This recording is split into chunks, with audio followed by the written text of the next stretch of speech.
Jerusalem, and I bring messages of support for our demonstration today from Christians of Palestine, and they request us to stand firm and call for economic sanction and an arms embargo on Israel. Let me read you some words from the latest statement from the National Coalition of Christians in Palestine.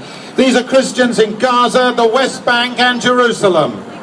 We call upon all who care for human dignity and human life to act now without further delay.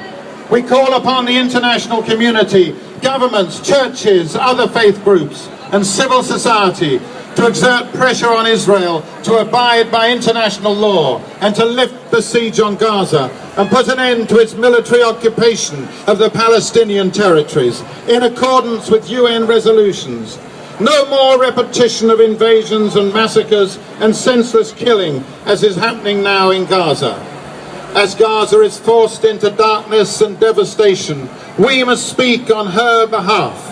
Israel must be held accountable for war crimes and crimes against humanity. Yay! And as in similar international situations, now is the time for economic sanctions and an arms embargo on Israel. Yay!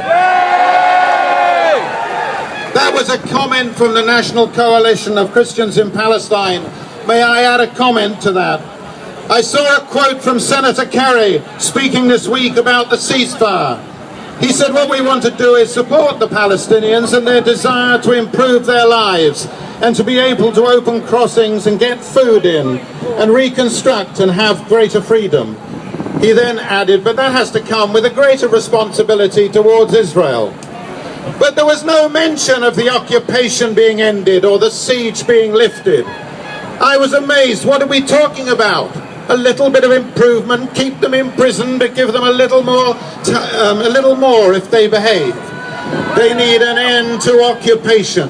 They need an end to the siege. The days of treating Palestinians as lesser humans are over.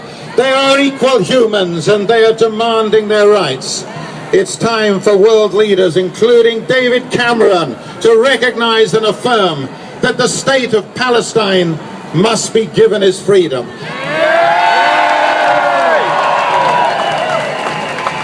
When there is justice for Palestinians, this and only this will bring peace and security for Israelis too. A poet from Palestine sent me some words I'd just like to finish with. He said, what life will life bring to Gaza tonight? Resistance, steadfastness, resilience. Life grasped from the teeth of death. Joy snatched from the claws of ruins. Gaza survives. Gaza lives. Gaza inspires hope. This is Gaza, still alive. This is Gaza, where occupations die.